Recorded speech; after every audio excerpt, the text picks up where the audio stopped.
Tem uma música, né? Vocês estão ouvindo? Eu confesso que eu não estou. Ah, não, passou. Não, tá indo. É.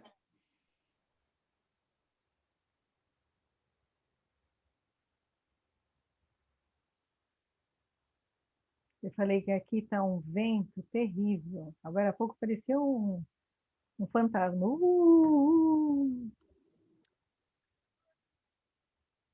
Boa tarde. Vamos dar início à 31ª jornada semanal da Comissão de Direito Ambiental e Sustentabilidade da OAB Santo André. Sejam todos muito bem-vindos. Quero saudar inicialmente nossos convidados desta tarde para uma breve saudação inicialmente. A querida amiga Simone Osaka, querido amigo Flávio Ferlini, o Vitor Serri, muito bem-vindo a todos. Cumprimento a todos que nos assistem, toda a advocacia, todos os nossos amigos, colegas.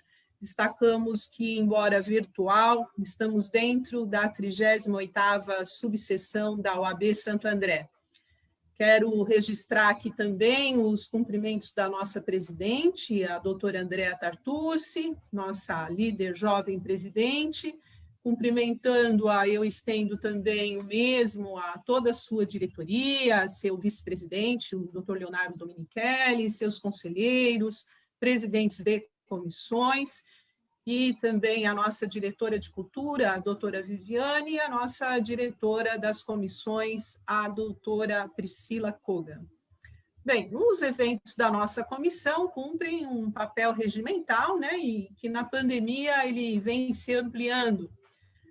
Infelizmente, ainda temos aí provavelmente um longo caminho a seguir, pandemia que se agravou e, como todos vocês estão acompanhando, teremos ainda provavelmente um longo tempo nesse trabalho virtual. Eu sou Rosa Ramos, né? Eu presido a Comissão de Direito Ambiental e de Sustentabilidade da Ordem, juntamente com vários outros presidentes de comissões. E hoje, nesta 31ª live, temos a satisfação de dizer que um trabalho que se efetivou e que provavelmente não pararemos mais, temos uma programação coordenada já para irmos até a 50ª live falando desse novo tema, né, de ESG, que vocês certamente tomarão aí conhecimento com os nossos painelistas desta tarde. E após, através também virtualmente, né, através da fanpage da comissão, nós devemos ir até a 100ª live, provavelmente falando após a 51ª sobre os ODS. Afinal, os Objetivos do Desenvolvimento Sustentável, que tem um prazo até 2030, 2030 está aí, né? Eu acho que, na verdade, temos muito pouco tempo para alcançarmos esses objetivos, né? E a gente conta sempre com convidados especiais, como hoje, estamos aguardando ainda a doutora Patrícia Aldeco, a nossa colega lá de São Caetano do Sul, que está com alguma dificuldade para entrar, mas já já ela estará aqui conosco. Bem, nós temos certeza que estamos no caminho certo, sempre levando esses temas, esses novos temas, né, para toda a comunidade jurídica, mas também para toda a sociedade. Nós, quando fizemos as 25 lives iniciais, nós falamos sobre educação ambiental, tivemos a participação aqui dos dois colegas também que estão conosco, o Flávio e o Vitor também participaram dessas lives, e com a ampliação do tema de sustentabilidade, nós resolvemos também ampliar os nossos temas dentro da comissão, né? A pandemia ela trouxe um outro cronômetro, né, eu diria, porque se os impactos ambientais, sociais e econômicos, né, já eram evidenciados por várias outras razões, né, e afetavam sempre o equilíbrio entre o desenvolvimento econômico e as práticas socioambientais, 2020 ele acabou demonstrando que a gente precisa fazer muito mais, né? É possível fazer muito mais. E isso é possível para todos, né? Eu acho que se podemos clamar pelo cumprimento, inclusive, de normas para atingir, mesmo que de longe, né, esse conceito da compatibilização da economia com os recursos naturais, com a responsabilidade social e com a governança, eu acho que a gente poderia clamar pelo artigo 225 da Constituição Federal, né, quando a obrigação é remetida a todos nós, né, a toda a sociedade. E, com isso, nós nos sentimos, na verdade, privilegiados em poder fazer essas lives, em poder levar um pouco deste debate de uma forma muito ampla, né? E quando a gente fala que é a OAB que está realizando, felizmente a gente acaba atingindo uma amplitude maior nas discussões e nos debates, né? Então, com isso, nós vamos iniciar a nossa live com os nossos participantes que estão aqui. Nós tínhamos estabelecido uma ordem, e essa ordem foi estabelecida para que o Flávio, né, iniciasse com a sua apresentação.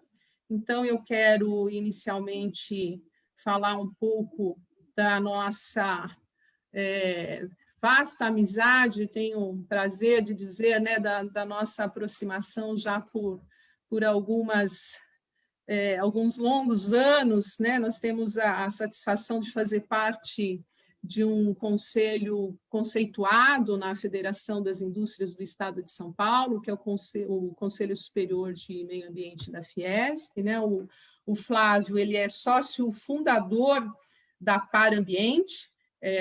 Ele é também, peraí que está aqui abrindo errado, espera um pouquinho, só que a tecnologia às vezes nos atrapalha um pouco aqui. Pronto, abriu. E o Flávio, ele também tem pós-graduação em MBA em Gestão Empresarial pela Fundação Getúlio Vargas, é doutor em Hidrogeologia pela USP e é membro da Abraps. E também a gente acaba acumulando na Comissão de Meio Ambiente da OAB São Paulo. O Flávio é membro consultor na nossa Comissão de Meio Ambiente da OAB São Paulo. Então, Flávio, muito boa tarde, obrigada por aceitar novamente o nosso convite. Satisfação em ter você aqui conosco. Ora, o prazer é todo meu, doutora Rosa, vou te chamar de Rosa, tá? Depois de toda essa longa relação de atividades que a gente já desenvolve em conjunto, né? Aliás, agora com a pandemia, a gente parece que, eu pensei que a gente fosse descansar, mas a gente está trabalhando muito mais. Então tem muita coisa, e são já 25 anos trabalhando com consultoria ambiental. Bom, antes de mais nada, eu agradeço novamente ao convite, à doutora Rosa e também à Comissão de Meio Ambiente da OAB. Também cumprimento os meus colegas que estão aqui, Simone, colega da Comissão de Meio Ambiente da Fiesp, do Conselho de Meio Ambiente da Fiesp, o caro Vitor, a Patrícia, espero que ela consiga entrar. E, bom, todos nós aqui temos trabalhado há muito tempo nessa questão ambiental, né, gente? Então, assim, e participar, eu queria deixar isso aqui frisado, participar, nós estamos na 31ª jornada semanal, né? Como a Rosa disse, eu já participei de outro, não sei se essa segunda, terceira, quarta vez, sempre é um prazer estar aqui, mas cada vez aumenta a responsabilidade, né? Porque muita gente bacana vem falar, muita gente bacana acrescenta coisas, então você fica sempre pensando, poxa, como é que a gente vai acrescentar alguma coisa útil, né? Eu não sou advogado, eu tenho uma formação técnica, apesar de participar bastante das atividades da OAB, eu sou geólogo de formação, Então, eu gosto sempre de deixar algum viés mais prático das minhas falas. Vamos ver se eu consigo fazer isso hoje. Pensando nisso, no que a gente podia pensar, no que a gente podia falar, eu estava pensando no seguinte, né? A gente está numa mudança de fases. Não, sem falar na pandemia, que acelerou e exaltou demais, né? Exacerbou demais várias questões importantes, sociais, ambientais, enfim, econômicas da nossa sociedade. A gente está numa fase de transição quando a gente fala de sustentabilidade e ESG. E eu acho que um aspecto muito importante, um aspecto relevante para ilustrar essa minha fala foi trazer o investidor para o debate, né? Nós atuamos muito, quer seja nas questões sociais, ambientais, etc., mas o investidor, apesar do fato da questão econômica já está presente na discussão, aliás, ela faz parte do tripé da sustentabilidade, né? Quando foi definido lá o termo lá do Triple Bottom Line, que já considerava, né, as pessoas, o planeta e o profit, né, o lucro. Então, a questão econômica já estava no debate. Mas eu acho que a mudança significativa que a gente tem agora foi trazer as questões e sociais como premissa dos negócios e não simplesmente como uma despesa, como uma importância secundária para aqueles que, de fato, não atuavam ou não atuam nessas questões específicas ambientais e sociais. Eu acho que essa foi uma grande mudança. Deixar de enxergar as questões ambientais e sociais pura e simplesmente como uma obrigação legal. E aqui vocês entendem bem o que eu estou querendo dizer, né? E eu acho que o papel da governança, eu acho que a minha fala vai um pouco para o lado da governança aqui, o papel da governança é exatamente aglutinar, fazer a amarração de todos esses pilares, a amarração das questões ambientais e sociais, trazendo para dentro do negócio, trazendo para dentro do propósito das empresas. Pensando nesse sentido, eu até acho curioso, né, quando a gente ainda vê, por isso que eu falo que a gente está numa fase de transição e não definitivamente mudamos um patamar, estamos mudando de patamar, quando eu vejo empresas dizendo o seguinte: se a empresa não se adequar às novas questões, a nova ordem mundial, ela não vai conseguir exportar para a Europa, ela não vai conseguir exportar para os Estados Unidos, ela não vai conseguir fornecer para uma grande empresa. É claro que isso é importante, é claro que isso é fundamental, é claro que isso, no final das contas, é um empurrão para as empresas se movimentarem, mas a empresa que ainda enxerga as questões de ESG dessa forma vai sofrer. A empresa tem que incorporar, no final das contas, as questões sociais, as questões ambientais, do propósito do seu negócio. Eu não marquei o tempo, aqui eu vou começar a marcar o tempo agora, eu devia ter marcado antes. Vocês me avisam. Nesse sentido, inclusive, eu estava recentemente um fundo de investimento que estava fazendo uma análise das empresas do setor elétrico listadas na Bolsa de Valores. Eu achei muito curioso isso. Então, além dos aspectos tradicionais, né, convencionais na análise financeira do fundo, que caixa e por aí vai, o que se normalmente costuma averiguar, me chamou muito a atenção que a matriz energética teve um peso muito importante na análise do fundo. Como que eles consideraram isso? As empresas geradoras de energia que estão baseadas ou que têm a sua matriz energética muito fundamentada nos recursos hídricos, nas hidrelétricas, elas tiveram um ponto menor, uma pontuação menor que as empresas que têm ou uma diversificação na matriz energética e tiveram ainda uma pontuação menor em relação àquelas que estão investindo em novas matrizes, como eólica, como solar, e por aí vai. E isso não é uma questão essencialmente de modismo.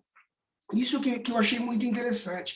Na verdade, a análise é uma análise um pouquinho mais profunda e serviu para alertar o seguinte, que nós estamos passando por uma crise hídrica. Já passamos por algumas, estamos no meio de uma crise hídrica e ela tende a se agravar com o tempo. Ninguém nega mais que água vai ser um bem cada vez mais escasso, cada vez mais valioso.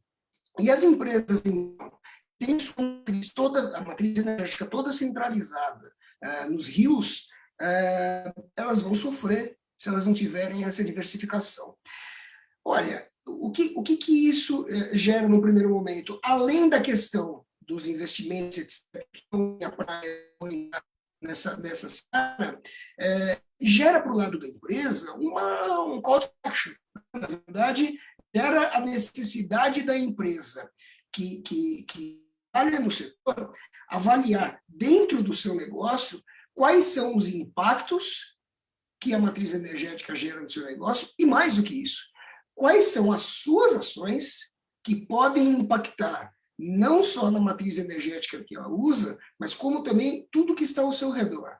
O que a empresa pode fazer para a preservação dos recursos hídricos, o que a empresa pode fazer para a preservação dos mananciais, nascentes, e por aí vai. Então, já é uma visão, de uma certa forma, que mostra que as empresas têm que incorporar essas questões dentro do seu propósito. Agora, essa não é uma realidade consolidada, né? A gente está falando de um nicho de empresas, de um setor, e de um nicho de empresas de grande porte, né? Que estão cercadas... Bom, primeiro que num nicho de empresas também de grande porte, de diversos setores que já fazem muito, estão aprendendo a fazer muito, a raciocinar dessa forma, mas que estão cercadas de outras empresas que também já agem de alguma forma, ou várias empresas que ainda não fazem nada, não se movimentaram, não entraram nessa visão, e pior, algumas empresas ainda que não sabem o que fazer. Né? Então, essa, na verdade, é uma situação premente. As empresas, na verdade, as empresas grandes são as grandes motivadoras desse movimento, né? Já estão à frente em determinados pontos e vão arrastar.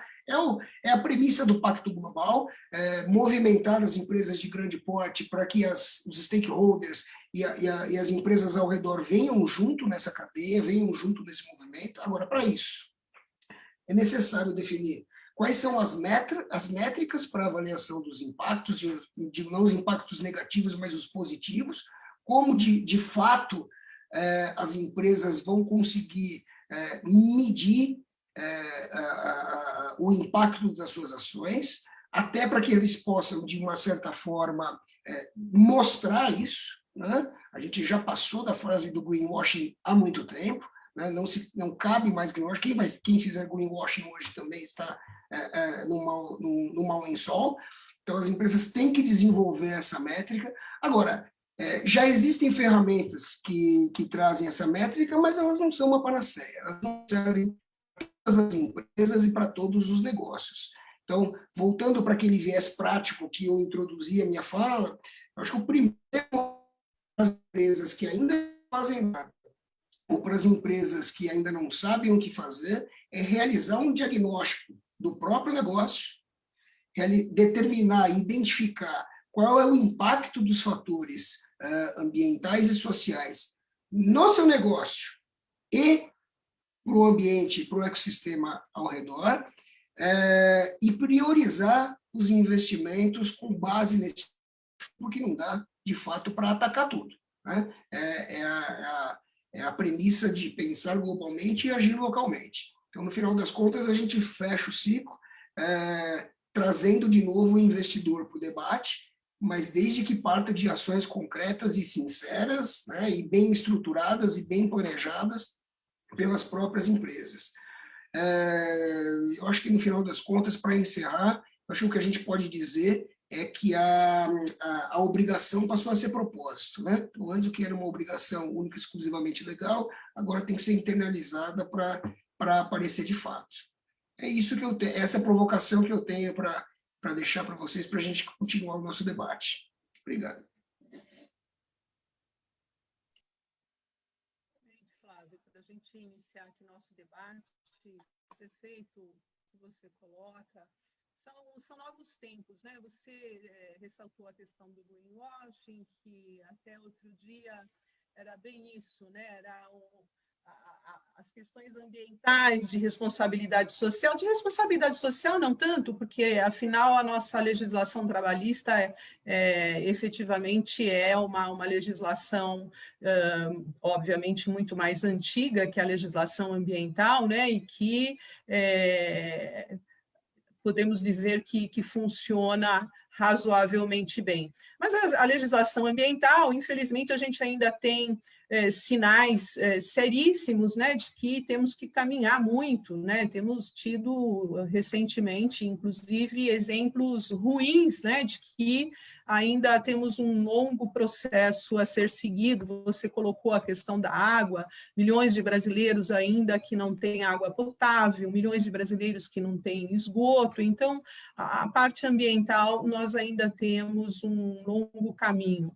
Mas o bom de tudo isso, o interessante de tudo isso, que eu acho que essa equalização ela está muito perto de alcançar os resultados melhores, né, quando entra o econômico, quando entra o financeiro, como você destacou, né? O mundo financeiro descobriu que sem a equalização da responsabilidade social, sem equalizar as questões ambientais, né, e sem a governança, nada disso ocorre, nós não vamos conseguir, né, vamos ficar muito longe, inclusive, do cumprimento das metas aí dos ODS, né, além das questões econômicas ficarem muito prejudicadas, porque atualmente também tem se falado muito na reputação, né, socioambiental, o impacto que isso causa na sociedade, enfim, dentre outros inúmeros critérios aí que têm sido destacados, o que reflete uma complexidade também muito interessante, e digo isso já para passar para o Vitor, em relação à capacitação dos profissionais em relação a isso, né? Porque até outro dia, dentro das grandes corporações, e a Simone pode destacar isso, que vem do mundo corporativo já de longa data, aquele responsável pela parte ambiental, ele só era responsável pela parte ambiental, que era responsável pela gestão financeira da empresa, era só da gestão financeira, assim como aquele que tratava dos recursos humanos, e esses 3 departamentos não sentavam na mesma mesa, né?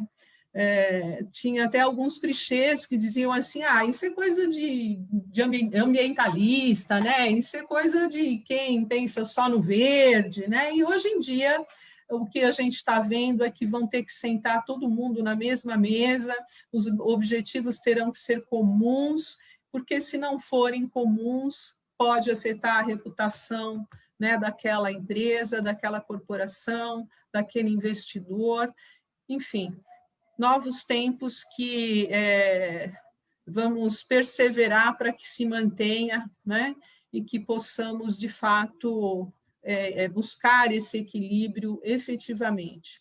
Com isso, então, vamos passar para o Dr. Vitor Serri de Souza, também um querido amigo que já acumula algumas lives aqui conosco, seja na Comissão de Direito Ambiental da UAB de Santo André, hoje um prestigioso membro da comissão, foi muito bem-vindo. Temos a satisfação aqui de tê-lo conosco hoje como membro da comissão, mas que também é membro da Comissão dos Estudos do Direito da Mineração da UAB São Paulo.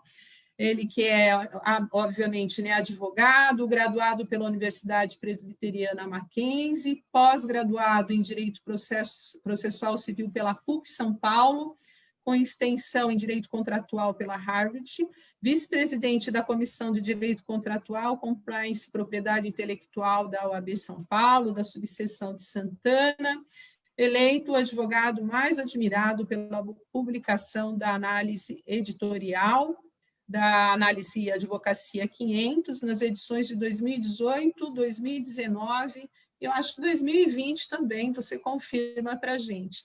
Muito obrigada, Vitor, por estar aqui novamente conosco, trazendo sua contribuição. E a palavra é toda sua, todo espaço seu. Bem-vindo. Muitíssimo obrigado, caríssima amiga doutora Rosa. Eu que agradeço o privilégio de sempre, não só nas palavras, mas na introdução da minha qualificação. É um prazer estar novamente, ainda que virtualmente, na presença dessa subseção, e eu já faço o agradecimento estendendo a toda a diretoria, na pessoa da doutora presidente Andrea Tartucci, e poder falar uma vez mais nessa jornada semanal, que, sobretudo, tem função social e de esclarecimento cívico e de responsabilização humanitária, é mesmo uma forma não só de cumprir um dever, mas de poder falar com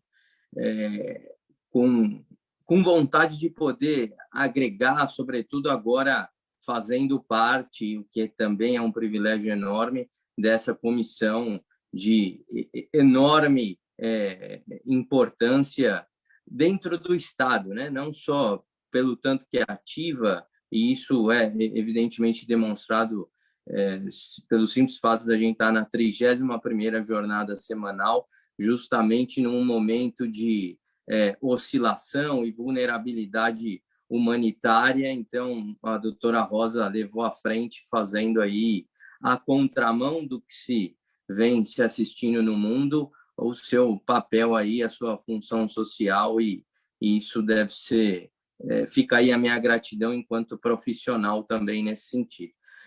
De modo que eu já adentro ao tema, porque sem qualquer pretensão de ter a mesma expertise dos meus colegas, que eu tenho aqui a honra de dividir a tribuna, a doutora Simone, doutor Flávio e provavelmente a doutora Patrícia, que deve vir na sequência, não sou um advogado com expertise na seara ambiental, mas entendo que devo ter essa consciência enquanto profissional e, sobretudo, enquanto cidadão, entendendo que cada vez mais esses pilares são essenciais e devem compor a multiplicidade que deve existir dentro de um profissional que atue em situações e com deveres tão específicos como um advogado faz exercer.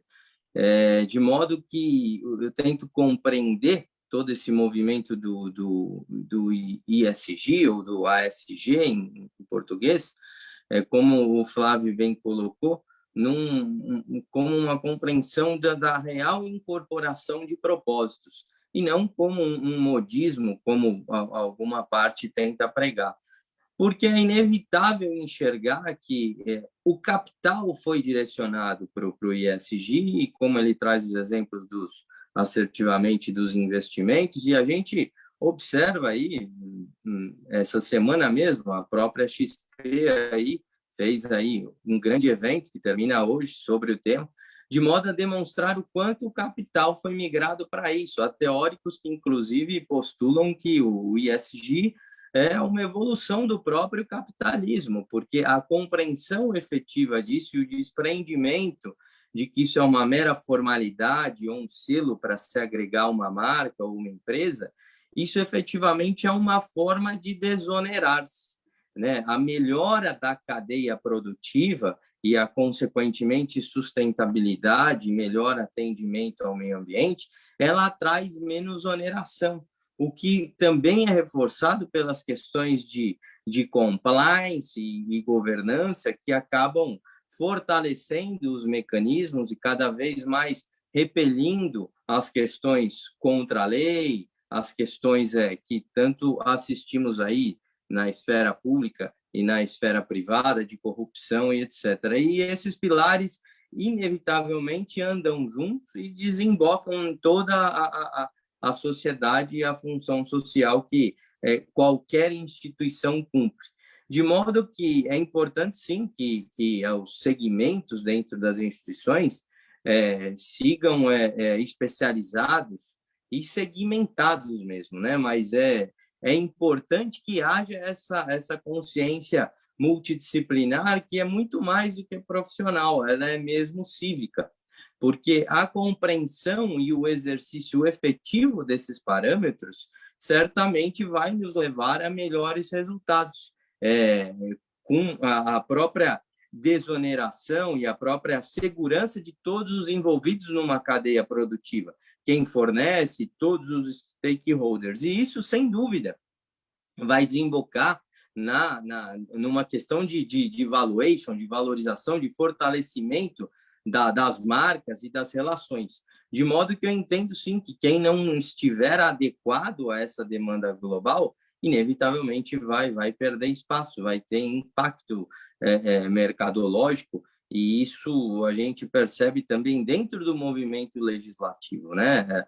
As legislações que vêm emergindo cada vez mais buscam se adequar e trazer em seus seios esses tipos de responsabilidades sociais, ambientais, cívicas e de compliance, com matriz de compliance, né? As próprias leis e normativas que superveniram aí sobre as questões de internet, as questões de dados pessoais e toda essa relação online, também buscam cada vez mais preservar a confidencialidade, a autenticidade e a legitimidade das relações, de modo a cada vez mais preterir relações adversas à lei e cada vez mais dar menos espaço à corrupção, à desordem ou à irresponsabilidade para com o mundo, para com o meio ambiente. Então, é inevitável que todas essas questões estejam interligadas e que o capital se movimente para isso, porque os investidores e os investimentos que procuram cada vez mais segurança entendem que quando esses propósitos não estão efetivamente incorporados, é temerário aquele investimento ou aquela relação comercial. Então, eu entendo que isso realmente há fundamento aos teóricos que postulam que isso é mesmo uma evolução do capitalismo, né? Que não mais traz em seu seio o ganho pelo ganho, mas o ganho estruturado, o ganho a longo prazo e o ganho que efetivamente transforme a sociedade e cada vez gere mais ganho e não faça acumular perdas ambientais, sociais e trazer cada vez mais oscilação e vulnerabilidade a quaisquer organizações que sejam. Então, é fundamental que sim. E aí eu me coloco aqui como não especialista na área ambiental, mas como um cidadão preocupado com essas questões e como um profissional que tem o dever de estar atento a essas situações e entender que os fundamentos e os exercícios éticos devem andar sob esses pilares, porque com isso certamente se alcançarão os melhores resultados, os mais longevos, os mais seguros, e não simplesmente os que trazem insígnias ou que fazem colecionar selos momentâneos, porque isso realmente deve trazer fruto estruturado e a gente percebe cada vez mais uma mudança, né, de raciocínio, de mindset dentro das instituições, dentro das empresas, procurando também profissionais que tenham cada vez mais essa consciência múltipla, né, essa consciência de entender que qualquer movimento contrário a isso é contra a própria contra a própria origem, atenta contra a própria vida. Então, cada vez mais devemos, enquanto profissionais, enquanto cidadãos, fazer esse exercício.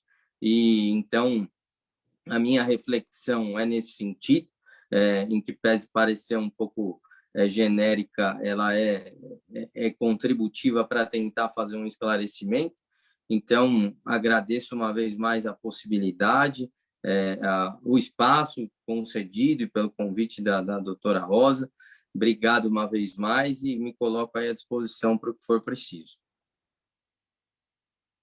Nós que agradecemos, doutor Vitor, e eu acho que a sua contribuição ela é extremamente relevante para chamar a atenção dentro, obviamente, de uma categoria profissional, né, que é extremamente ativa, que são os advogados e advogadas, né, e como entidade, a OAB.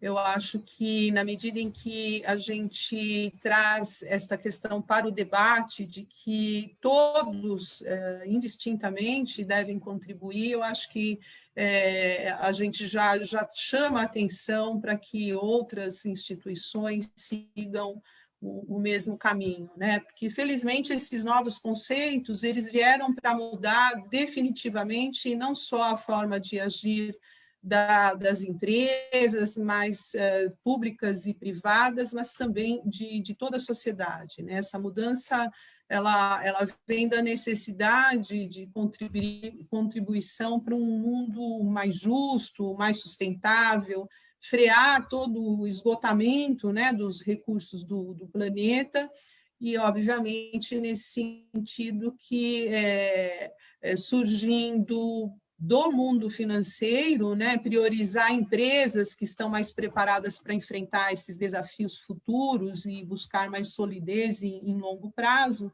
eu acho que ele se aperfeiçoará mais, porque, obviamente, o mercado financeiro é o grande balizador, né, da aplicação deste formato de gestão. Então, o mercado financeiro percebeu que é hora de valorizar empresas socialmente e ambientalmente responsáveis, né, que têm mais condições de lidar com as mudanças no consumo e usar os recursos naturais de forma mais inteligente. Então, eu acho que se a gente conseguir cada vez mais levar todos os interessados para o debate, eu acho que nós vamos conseguir definitivamente melhores resultados que, para dizer um só dos exemplos, a legislação, embora pesada como toda, é elogiosa, não é? Todo mundo diz que nós temos uma legislação, falando em relação ao meio ambiente, muito rígida, mas se ela não é exequível, não há o que faça, né, a não preservação, como a gente está vendo acontecer. Então, talvez esse seja o melhor caminho, né? Eu acho que a gente temos outras alternativas mais eficazes de hora em diante.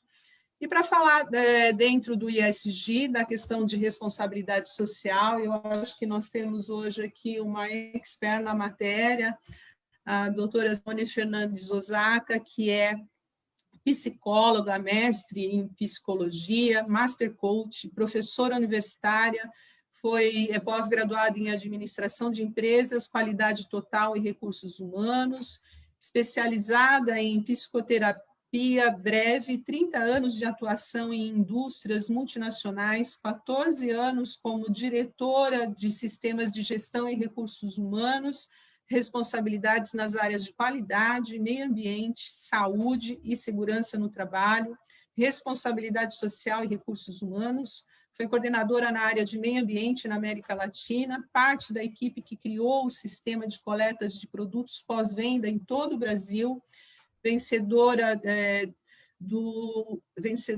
do prêmio da Unesco, ela também é membro do Conselho Consultivo da Fiesp, do Conselho Superior de Meio Ambiente, membro do Conselho Consultivo da USCS, que é a Universidade São Caetano do Sul, atuou voluntariamente por 3 anos como diretora de entidade no terceiro setor, tive a grande honra de compartilhar desse espaço no Rotary Internacional, no nosso querido clube Santo André 8 de Abril, e hoje está aqui conosco para falar um pouco dessa área que é tão cara dentro desse novo conceito ISG. Muito obrigada, viu, Simone, por ter aceito o nosso convite e ter vindo dar a sua contribuição, toda essa sua experiência acumulada durante todos esses anos. Prazer te receber aqui na OAB de Santo André.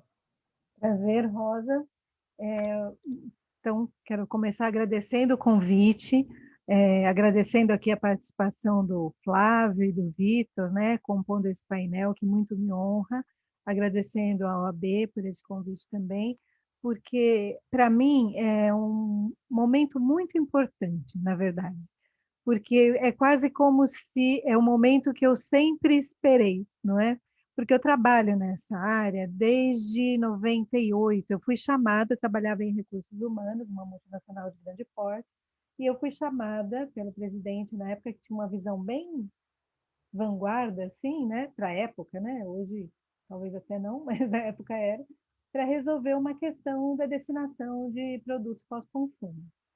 E eu sou psicóloga, né? Como você destacou aí. Ele não chamou um técnico, um engenheiro ou um advogado. Na verdade, nós depois criamos um grupo multidisciplinar, porque é necessário, todas as áreas são necessárias. Mas ele chamou a mim para iniciar esses estudos. E eu fiquei absolutamente perdida, porque vamos lá, eu sou psicóloga e era da área de recursos humanos, lidava com pessoas, lidava com trabalhos em grupo, né? Envolvimento das pessoas, e de repente eu precisei sair daquele espaço para poder entender mais de meio ambiente, porque eu tinha um entendimento muito básico, muito simples na época, nem entendia nada, para te falar a verdade. Então, fui mergulhar na legislação toda brasileira, ainda não existia a política de resíduos, né? Ela já tinha sido escrita, mas estava naquela situação de discussão eterna, e nós fomos aprender a fazer isso com os nossos concorrentes, porque nós precisamos fazer uma força-tarefa entre todos os fabricantes na época, então também das outras equipes vieram engenheiros, geólogos e advogados para tentar lidar com essa situação. Fomos para Brasília durante 10 anos, né, para discutir a melhor aplicação, e eu aprendi muito, bastante mesmo, e até por isso faço muita questão de continuar participando do COSEMA, porque ali eu aprendo muita coisa sobre o meio ambiente em cada reunião que nós fazemos. É muita gente competente falando de dados técnicos aplicáveis, né? Então, eu gosto muito de participar lá. Mas a minha visão, a forma como eu olho, ela é sempre social, ela é sempre humana, né? Então, muitas vezes, as coisas que eu tenho para dizer são coisas que a maioria das pessoas envolvidas ainda não tem foco, tem porque lê, sabe que precisa. Mas é muito importante agora a gente começar a discutir, vir à tona, né, esse tipo de discussão, porque durante muitos anos eu me sentia assim, enquanto nós ganhamos dinheiro, você cuida dessas outras coisas aí, meio ambiente, pessoas, né? Que são coisas importantes. O presidente não pensava assim, mas os pares, né? As outras pessoas, que são coisas importantes, mas ganhar dinheiro que é importante, né? Sem dúvida. Não tem como dizer que a parte econômica ou capital não é importante. Mas nós estamos iniciando, eu acho que o Flávio falou bem, né? A gente não mudou de patamar ainda, a gente está naquele momento de transição, que é muito bom que as pessoas usufruam desse momento para conseguir contribuir. É o momento onde que a gente vai participar aí do que tem sido chamado pelas pessoas de um capitalismo inclusivo, regenerativo, de olhar para trás, olhar para todas as coisas que nós fizemos até hoje, muitas delas excelentes e boas, mas muitas que podem ser revisitadas e reconsideradas. E quando nós falamos do S do ESG, muitas pessoas pensam, como é que eu vou fazer uma atuação social, né? O que é isso? Bom, quando eu cuido do meio ambiente, tem uma atuação social, porque é o entorno, né? São as pessoas, a comunidade que está ali. E isso é a parte que mais me encanta da parte ambiental, além das questões técnicas. Mas o social, hoje em dia, se baseia muito na inclusão, né? Então, de todas as populações, de você pensar, falando em termos de empresa, né? Mas da valorização das minorias, então, as etnias, mulheres, LGBT, que é a sigla LGBTQIA+, né, que ficou bem grande, a inclusão de todas essas pessoas no momento de você pensar uma empresa. Então, a gente chega à conclusão de que o mais importante para as empresas que ainda não perceberam, porque muitas já saíram, né, por questão da pandemia a gente observa isso, saíram na frente, é sentar com o seu board, sentar com o seu conselho e estudar qual é o seu propósito. É entender qual é o propósito. E nesse propósito identificar as oportunidades que ele pode vir a ter de compartilhar essa visão social, né? Porque o que serve para uma empresa que está numa localidade pode não servir para outra. E não simplesmente sair fazendo ações desconexas sociais para transparecer um apoio social, mas isso ao longo do tempo, ela não se mantém. Se não tiver em contato com o seu propósito. E o propósito, ele tem que ser fortalecido e construído, né? Como que eu posso trabalhar aquilo? Não é simplesmente, como era a missão, né? Antes se falava muito da missão, nós nascemos para fazer tal coisa. Não é simplesmente escrever, é entender junto com o seu público, que inicialmente são os funcionários, como isso pode ser feito de forma mais produtiva. Então, o que eu digo? Tem que existir um olhar de convergência, né? Entendido o propósito, vamos sentar com as pessoas e, eventualmente, até com os stakeholders, a comunidade, os clientes, e levantar aí quais as oportunidades de trabalho que podem ser feitos e que vão ajudar, qual o impacto, né? Medir o impacto é muito importante, então eu não estou simplesmente fazendo, eu estou fazendo, ao final eu quero chegar a este impacto, medir e trabalhar nisso. Eu queria trazer uns dados aqui estatísticos que eu acho interessante. Recentemente, a Folha publicou que 96% dos brasileiros querem ser mais solidários, né? E solidário, a gente não está falando só de entregar a cesta básica ou um percentual de dinheiro. É ajudar com o seu tempo, né? É toda forma de solidariedade. Contudo, dessa mesma pesquisa também a gente pode observar que apenas 27% se envolvem em ações coletivas e organizadas. Então, se 96% quer, mas só 27% tem uma frequência, a gente tem aí um público generoso e enorme, que o brasileiro tem essa característica, né? A gente observa que quando solicitado ele vem, que pode trabalhar na melhoria da igualdade, na melhoria da questão social. E cabe a todos, né? Não é só o governo, ou só a pessoa individualmente, ou só as empresas, pensar um pouco a respeito disso. E a empresa ela tem aí uma oportunidade de alavancar esse tipo de coisa. Definir, por exemplo, como que ela vai participar para reduzir a desigualdade, se isso for o tema dela. E trazer a comunidade junto. Por quê? Quando você toma uma ação, e a gente via muito isso no Rotary, né, Rosa? Esse questionamento constante de buscar fazer cada vez melhor, que não é você chegar e fazer uma ação. Essa ação, ela pode ser muito melhor executada se você envolver a comunidade, se ela te disser o que precisa, se ela te explicar como que ela pode participar. Porque eles todos têm um objetivo, ele tem a visão do que está acontecendo naquele momento, mas que você vai fazer uma pesquisa, você vai ter uma fotografia, ele não, ele vive naquele contexto. E ele pode te dar muito mais inovação para o seu projeto, que é uma outra coisa importante no dia de hoje, né? Você sair daquela mesmice, daquelas ações, para fazer alguma coisa que vai alavancar vidas, que vai alavancar possibilidades, e isso fazer com que a sociedade fique ainda mais estável, né? Então, o que eu penso? Nós temos hoje, depois, infelizmente, dessa questão da pandemia, né, que ainda está bastante grave e ainda vamos precisar de um tempo para conseguir lidar, mas isso levantou no mundo inteiro, acordou o mundo todo e o Brasil também para essa questão. O meio ambiente não é só meio ambiente separado das pessoas, a economia não é só economia separada das pessoas. E falemos com as pessoas. Como é que a gente pode ter lucro e ainda assim fazer com que as pessoas fiquem bem, ter todas as coisas, fazer com que as pessoas também tenham o seu lucro, né?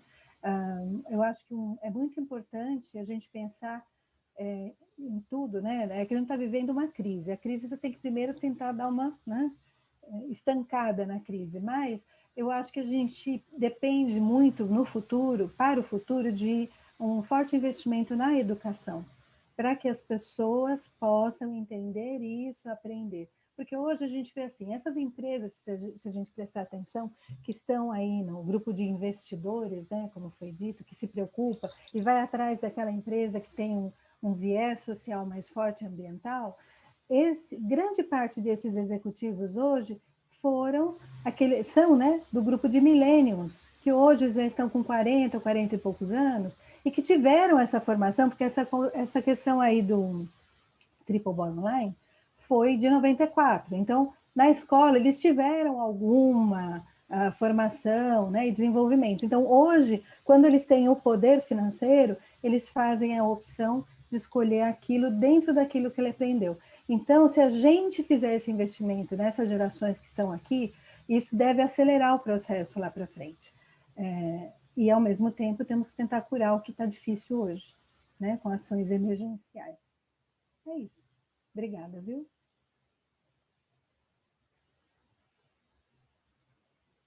Fantástico, Simone, muito bacana. Eu acho que a gente conseguiu aqui fechar as 3 falas, né? Todas convergem, né? Na verdade, porque todas elas acabam direcionando para o ser humano, né? Na verdade, o que a gente está dizendo aqui é isso, né? O objeto, o destinatário de tudo isso são as pessoas. Agora, Simone, você falou uma coisa, né? Com a pandemia, a gestão dos recursos humanos, elas se destacaram muito, principalmente em relação a home office, né? Porque a preocupação com os colaboradores até então era dos portões das empresas para dentro, né? Com a pandemia, é interessante a gente começar a pensar e destacar isso, como se tornou diferente, né? Porque, inclusive, em relação à confiança, né? Eu fiquei muito tempo, o meu início de carreira profissional foi no setor privado, né? Eu trabalhei por 17 anos num grupo econômico, e eu me recordo bem como era essa questão da confiança, né? Do olhar, né, dos superiores sobre os seus colaboradores, a questão do horário, né, se estavam desenvolvendo as suas atividades dentro daquele tempo, daquele projeto. E com a pandemia, o home office veio e jogou tudo isso para o alto e vamos começar de novo, porque é um novo tempo, né? E que eu tenho certeza que servirá de parâmetro para algumas mudanças, né? Nesse tipo de relação, né? Provavelmente muitas atividades vão escolher o formato híbrido, né? Porque pode ser feito assim, muitos colaboradores, dependendo da sua atividade, tem aí já alguns levantamentos que provam que produzem mais, porque não tem o desgaste, o estresse do deslocamento, né? Até do próprio convívio familiar, né, que acabou se tornando melhor, porque a família está toda ali em volta, enfim. O que você tem ouvido nesse sentido? É bem interessante você trazer isso, porque trouxe isso também, né? As empresas que estavam resistentes ou não estavam preparadas para o home office, era a única alternativa de continuar trabalhando, era o home office.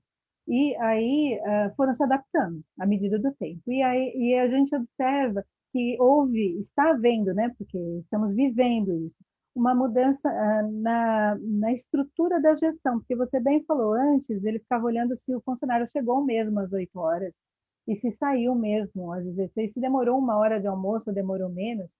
Tolerância, tudo bem, mas 1 hora chegava no funcionário e falava, olha, você está fazendo todo dia, 1 hora e meia de almoço, né? Então, tinha fazia parte, né, daquele coordenador, da parte de gestão. Hoje, e muito já se dizia que o importante não era a carga horária, exatamente, mas era a sua entrega, o que você precisava entregar, com qualidade no dia. E hoje está mudando para isso, porque não tem como você, uma pessoa que está dentro de casa com filhos, muitas vezes, com coisas que estão acontecendo, ela está o tempo todo 100%, né, fazendo aquele trabalho. Mas ela ainda assim continua precisando fazer suas entregas nas datas e nos horários.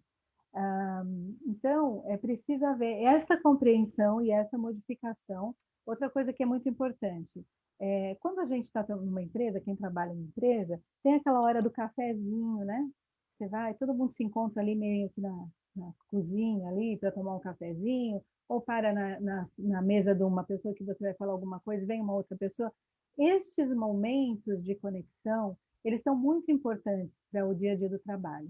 E a gente, quando está em casa e só trabalhando home office, no final do dia você fica mais cansado, porque você não tem esses momentos.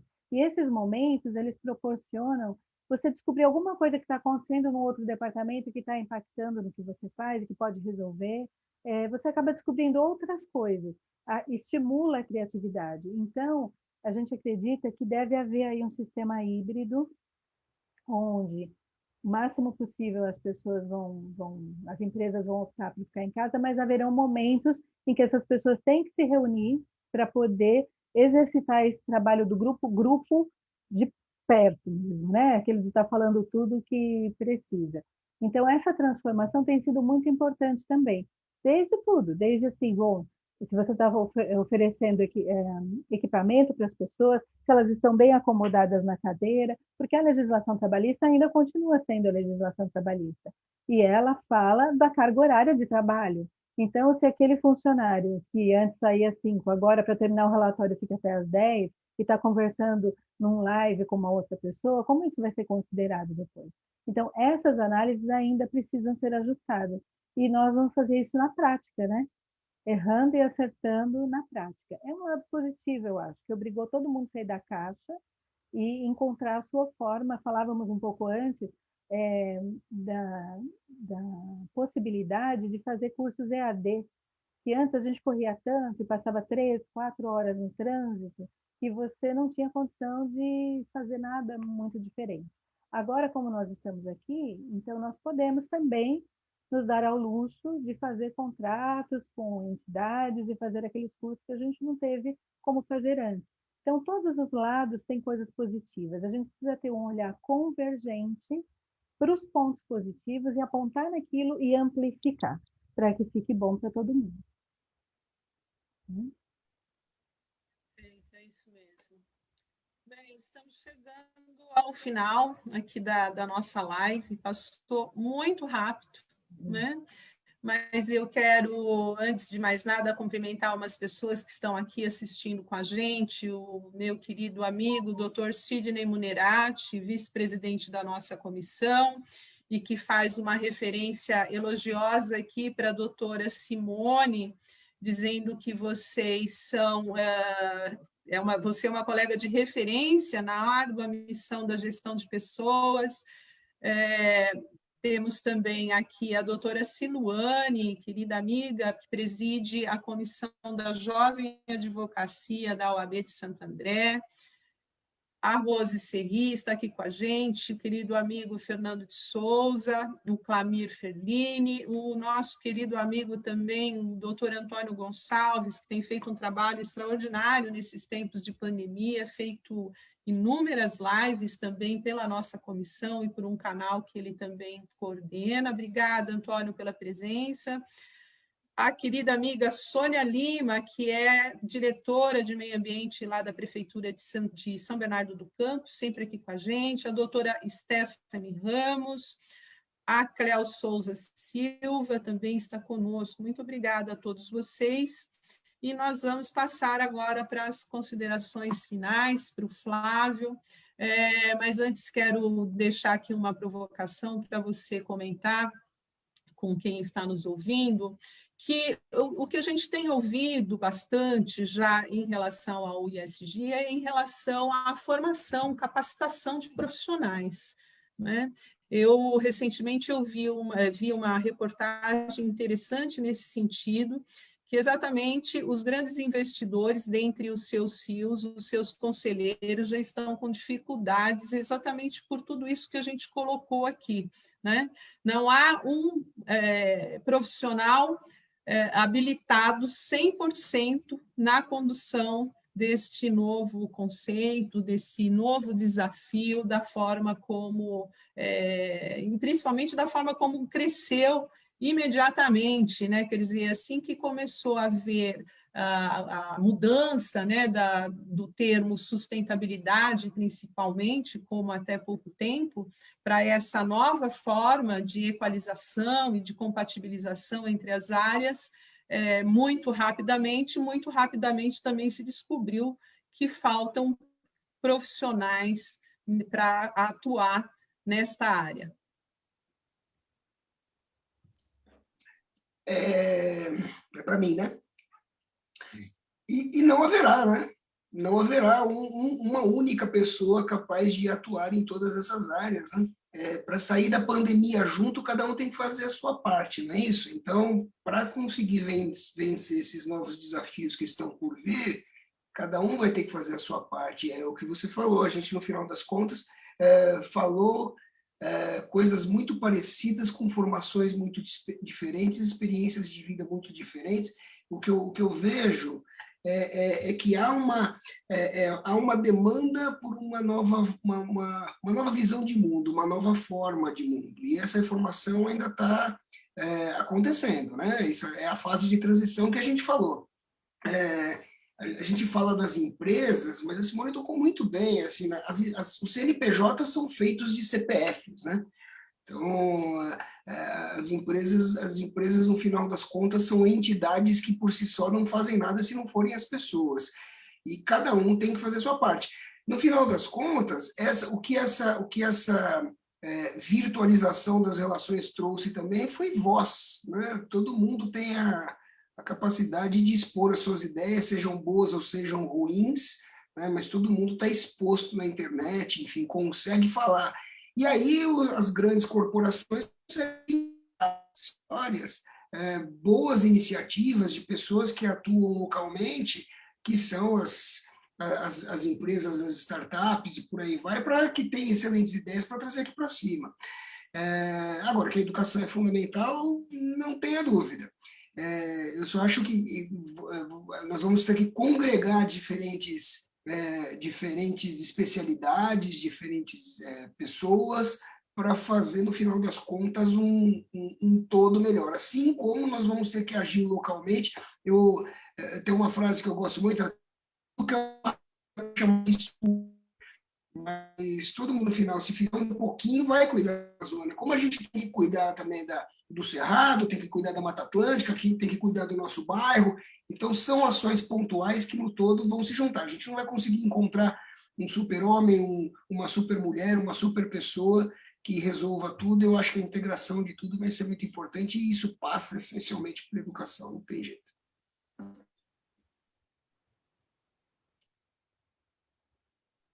Perfeito, Flávio, é isso mesmo. Eu acho que se nós iniciarmos principalmente pela educação, né, e depois para a formação profissional, eu acho que a gente avança muito nisso. E falando em formação, doutor Vitor, bom, antes de mais nada, quero agradecer novamente, Flávio Salles, pela sua presença, por aceitar nosso convite, toda a sua contribuição, sempre muito bem-vinda, nossas portas sempre estarão abertas aqui para você. Muito obrigada. Antes só de passar para o Vitor, obrigada. Eu quero destacar aqui também a presença do querido amigo, Dr. João Paulo Borges Chagas, que estava conosco aqui até agora há pouco, não sei se ainda está, mas pessoa querida, presidente da subseção de São Caetano do Sul, uma honra tê-lo aqui conosco, um bichinho aqui me perturbando. Prazer enorme saber de você, saber que está aqui conosco, viu, João Paulo? Muito obrigada. Ô, Vitor, falando em formação de profissionais, né, falar um pouco da formação de profissionais na nossa área de atuação, né? Certamente, inúmeros colegas já estão se aperfeiçoando aí na atuação deste que eu chamaria de um novo nicho de mercado para os advogados, né? Atualmente, nós já temos um número expressivo de colegas que atuam na área de direito ambiental. Eu sempre acho que ainda são poucos, né? Que é uma área que de pouco tempo para cá atraiu colegas para se especializarem nesta área. Muito diferente da quantidade de colegas na área trabalhista, área civil, né? Ainda somos um fronte pequeno. Com essa alteração nos conceitos, né, com essa ampliação, o que você acha que seria necessário para a gente não só atrair, mas também capacitar, né, colegas que pudessem atuar especificamente em ESG? Porque você vai ter que atrair os colegas que tenham formação, ele vai ter que ter formação na área econômica, comercial, financeira, ambiental, né, nas normas de responsabilidade social, né, em gestão, quer dizer, é amplo, né? O que você acha que seria importante para a gente levar o debate, né, e talvez, de fato, levar aqueles que têm, né, a obrigação da formação? Nós vemos as grades aí das universidades de direito ainda tão ancoradas ainda em anos atrás, né? Quer dizer, o aluno começa no 1º ao 5º ano aprendendo direito civil, direito penal, né? Quando hoje em dia eu acho que nós teríamos que ter um olhar mais moderno, né? A formação acadêmica tradicional realmente ela não contempla, né, todas essas prerrogativas e essas diretrizes.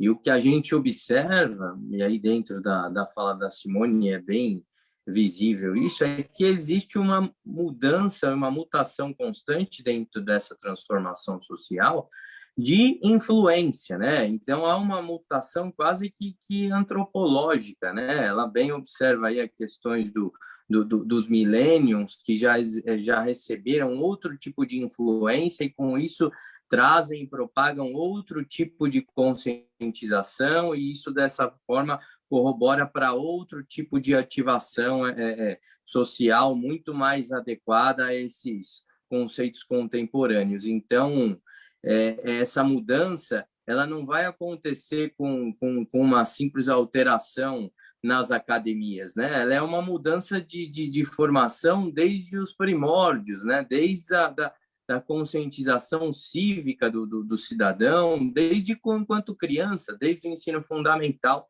É só isso que realmente vai gerar e vai trazer essa conscientização múltipla. E como a senhora bem colocou aí, alguns nichos deixam de existir, porque alguns litígios deixam de emergir porque deixam de fazer sentido dentro de alguns espectros sociais, enquanto outros que não mais, que ainda não existem, passam a emergir. E aí, dentro desse contexto, está toda essa situação de compliance, do ESG, e de toda a transformação e do advento que a internet e toda a evolução digital também traz. Então, efetivamente, não há uma resposta absoluta para esse ponto, mas certamente deve haver uma conscientização das academias para que cada vez mais corroborem para essa conscientização e essa alteração de influência,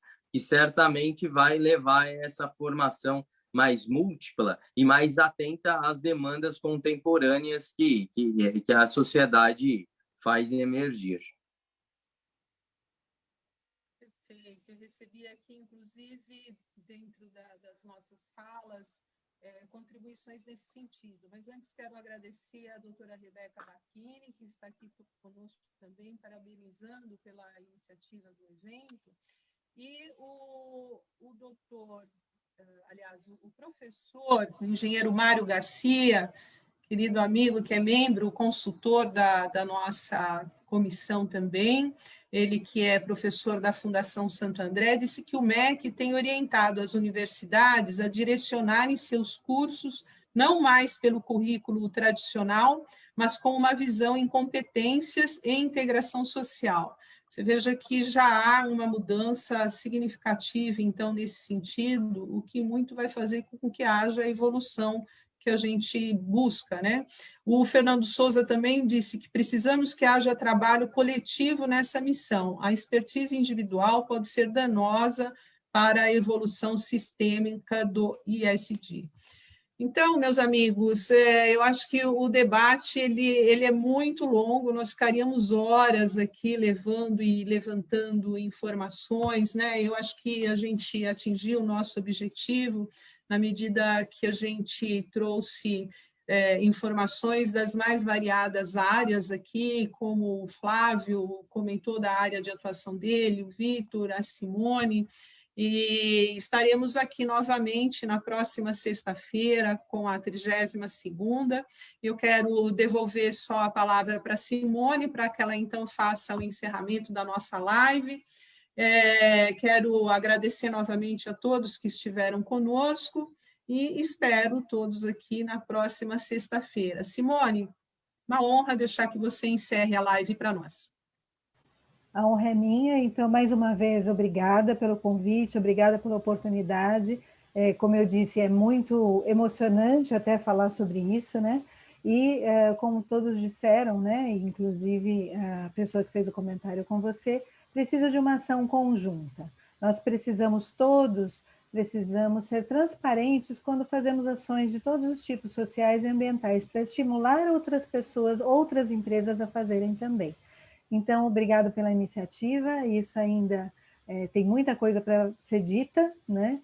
E agradeço ter feito parte desse painel agora. Obrigada a todos. Boa sexta-feira para vocês, tudo de bom. Muito obrigada a todos vocês. Tchau, tchau. Tchau, tchau.